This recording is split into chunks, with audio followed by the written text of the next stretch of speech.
से प्रेस वालों को छोड़ते हैं। आदरणीय अध्यक्ष जी, सम्मानित मंच, किसान क्रांति के सरदारों, नौजवान साथियों, मेरी माताएं, बहनें, बच्चों, पुलिस प्रशासन के लोग, पत्रकार बंधु, मुद्दा इस गांव में, क्योंकि कई लोग गए इस क्षेत्र से और सबसे पहले इस क्षेत्र से जो ट्रैक्टर गए होंगे उन किसानों का फोन आया। उन्होंने कहा कि कई ट्रैक्टर यहां से है और हम आना चाहते हैं, यहां से पुलिस रास्ते में नहीं आने देती। मतलब ये पहली बार लगा कि इस क्षेत्र से ट्रैक्टर भी आंदोलन में हिस्सा ले लेते हैं। ये पूरे देश का मसला है। इसको पहले बांटा गया पंजाब हरियाणा में, फिर इसको बांटा गया उत्तर प्रदेश राजस्थान के कुछ सीमाओं में, फिर इसे कहा कि ये तो सरकार का आंदोलन है, फिर कहा कि एक बिरादरी का आंदोलन है। 8-10 टुकड़ों में इस आंदोलन को बांटने की कोशिश करेंगे। ये नहीं कहा कि आंदोलन किस मुद्दे पे है। सरकार से 12 बार बातचीत हुई, 12 दौर की वार्ता।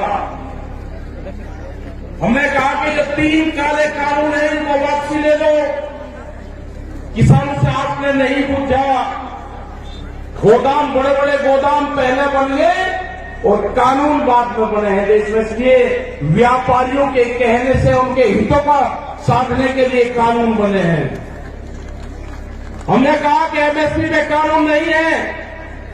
आज भी राजस्थान के बहुत लोग, जब हम भरतपुर से जा रहे थे, ट्रैक्टर ट्रॉलियों में अपने परिवार के साथ नापी के क्षेत्र के लोग जा रहे थे, जाते हुए हमने उनको रोका। उन्होंने कहा कि बाजरा है हमारे पास में, गेहूं है, हम इसको मंडी में बेचने जा रहे हैं। इनसे पूछा कि बाजरे का एमएसपी का रेट क्या है जो भारत सरकार ने तय करा। उन्होंने कहा कि हमको नहीं पता क्या रेट है। मतलब आज भी देश में ये हालात है कि किसान को सरकारी रेट का नहीं पता। मंडियों में उसकी बोली लगती है। जो किसान अपने घर से अनाज लेकर चला गया, व्यापारी उसकी बोली लगाएगा, उसको उसकी कीमत का नहीं पता कि क्या मिलेगा। बाजरे का 2100 रुपए का भाव है। हमने कहा कि आपको कहना कि जो सरकारी रेट है उसके कम पे मैं खरीद नहीं करूंगा, आप वहीं पे बैठ जाना। वो 1100 से 1200 रुपए में बाजरे को बेच पाएगा किसान, 1400 और 1500 रुपए में गेहूं को बेच पाएगा।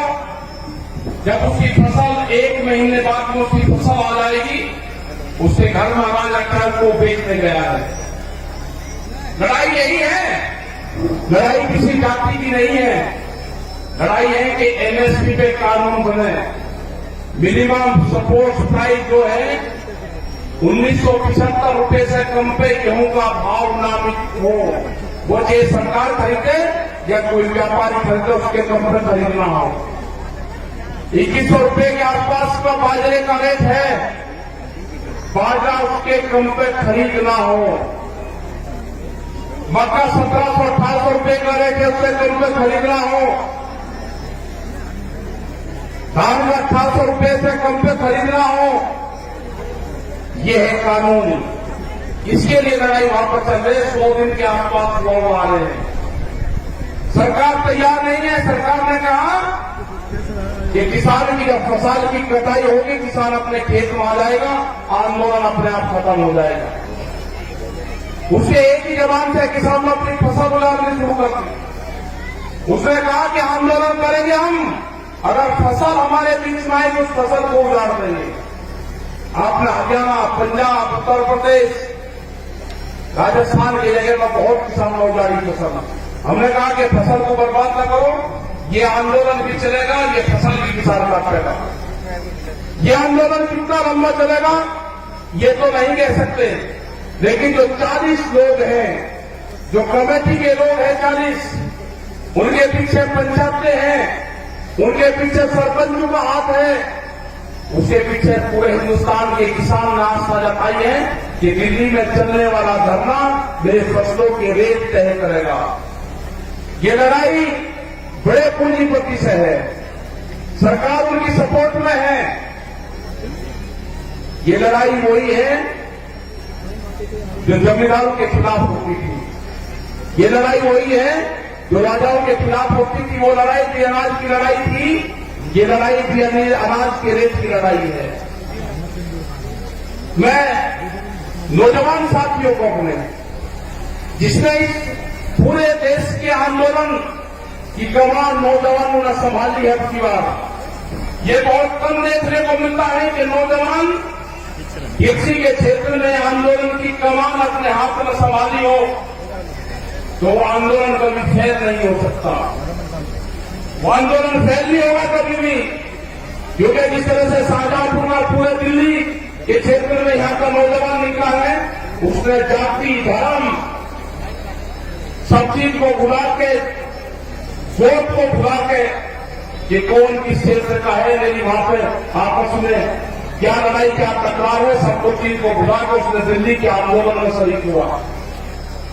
जिस तरह से यहां पर लोग इकट्ठा कर रहे हैं पैसा, सरकार कहती है कि धन कहां से आ रहा, इस आंदोलन को गांव का किसान चलाता है, इस आंदोलन को हल चलाने वाला किसान चलाएगा, इस आंदोलन को क्रांति से काम करने वाली हमारी महिलाएं चलाएगी, इस आंदोलन को हाजी और पाजी चलाएगा। यह आंदोलन क्रांति का आंदोलन है, यह आंदोलन फेल नहीं होगा। एग्रीकल्चर जो कृषि में काम आने औजार वाले जो है, इस आंदोलन को वही लोग चलाएंगे जो अपने खेतों में हाथ से काम करते हैं। कोई नहीं गया बरमास है, यहां पर बच्चे राजाराम जी मेल जी है, यहां पे युगवीर सिंह जोगिंदर जी, अमलाराम जी जो आपके शाहजहांपुर बॉर्डर को प्रमुख से देखते हैं। आप 200-200 किलोमीटर से यहां से जाते हो आप, और दिल्ली को होश नहीं अभी। कई लाख आदमी दिल्ली के चारों तरफ को है, और दिल्ली फिर कान खोल कर सुन ले, ये ट्रैक्टर भी वही है, ये किसान भी वही है। आप ज्यादा तानाशाही दिखाओगे, ये किसान अब की बार में ज्यादा तादाद में दिल्ली में जाएगा, ज्यादा तादाद में किसान जाएगा। यहां की फसल कट जाएगी हमारी 1 महीने में। ये कह रहे हैं कि किसान ट्रैक्टर से नहीं आएगा दिल्ली, ये किसान दिल्ली ट्रैक्टर से ही आएगा। जब इसको दिल्ली कोच करेंगे, ये किसान अपना ताम झाम लेकर आएगा। हम क्रांति होगी देश में, खेत में चलने वाला हर औजार वो साथ लेकर आएगा। जब भी बड़ी बड़ी लड़ाइयां हुई, उसमें साथ लेकर चला है। वो जानते हैं ये कौन सा क्षेत्र है, ये बेहद क्रांतिकारियों का क्षेत्र राजस्थान। बड़ी बड़ी लड़ाइयां यहां पर लड़ी गई, ये किसान पीछे नहीं हटेगा। जो मेरा नौजवान साथी है वो पीछे नहीं हटेगा। अपने खेत की मिट्टी को जब दिवाली होली अब आएगी, दुल्हनी आएगी, रंग नहीं लगाना अपनी बार, अपने गांव की खेत की मिट्टी अपने शरीर पे लगा देना, उससे अपने शरीर को टच करवा लेना अपने खेत की मिट्टी से। जब आप दिल्ली लड़ने जाओगे अब की बार, अपने खेत की मिट्टी अपने साथ लेके जाना। हो सकता है कि वहां से आपका गांव आपके याद आए। जब मिट्टी आपके साथ में रहेगी तो गांव याद नहीं आएगा आपके। अपने खेत की मिट्टी अपने पूजा स्थान में रखो। अगर ये आंदोलन में किसान फेल हुआ तो 20 साल में आपकी जमीनें नहीं बचेगी, इतना कर्जा किसानों को आ जाएगा। सब लुटेरे आगे हैं, इन लुटेरों का मुकाबला होगा जेली और सांगों से, जो खेत में भूख हटाने के काम आते हैं। ये लुटेरे हैं, देश को लूटने आए हैं, इनका मुकाबला होगा, इनसे लड़ना पड़ेगा। पूरा दिल्ली को चारों तरफ से किसानों ने घेर रखा है। लड़ाई कितनी लंबी चलेगी ये तो नहीं कह सकते, लेकिन लड़ाई चलेगी, किसान जीतेगा। किसान हार कर दिल्ली से नहीं आएगा वापसी। सरकार कान खोलकर सुनना, दिल्ली की सरकार न किसान महकाम आएगा, न किसान वापसी आएगा। जब तक एमएसपी में कानून नहीं बनेगा, बिल भी वापसी नहीं होंगे, और भी बहुत से बिल लेकर आ रहे हैं। जब तक किसान वापसी नहीं होगा, जो मेरे बुजुर्ग हैं, उनका जिस तरह से साथ मिल रहा है आंदोलन में, उन्हें जिस तरह से नौजवान साथियों कहा कि आप चलो आंदोलनों में, हमारे अध्यक्ष यहां पर बैठते हैं, 90 साल से ज्यादा उम्र इनकी है, कह रहे कि आंदोलन लड़ाई लड़ो, आंदोलन करो, दिल्ली चलो। तो यही सारे नौजवानों का, सारे युवाओं का, सारी महिलाओं का यही कहना है कि दिल्ली से वापसी नहीं आना। ये लड़ाई किसी जाति बिरादरी की नहीं है, ये लड़ाई किसान के अस्तित्व की है। इस लड़ाई को हमको लड़ना पड़ेगा, बहुत मजबूती के साथ लड़ना पड़ेगा। जाति, धर्म, गो, खाद, ये सब छोड़ कर ये लड़ाई किसान और मजदूर की लड़ाई है। गरीब का अनाज तिजोरी में बंद ना हो, देश में भूख का व्यापार ना हो, बड़े बड़े गोदाम बनेंगे, बड़े बड़े ताले लगेंगे, गरीब आदमी को रोटी नसीब नहीं होगी, कीमतें अनाज टूटनी पड़ेगी। ये लड़ाई है रोटी तिजोरी में बंद ना हो, ये लड़ाई है व्यापारी के चुंगल में अनाज न जाए, ये लड़ाई है किसान को फसलों के दाम मिले। ये लड़ाई जारी रहेगी, आंदोलन हमारे जारी रहेंगे और हम पूरे देश भर में जाएंगे। पूरे देश भर में 24 मार्च तक के प्रोग्राम हमारे लगे हुए हैं अभी।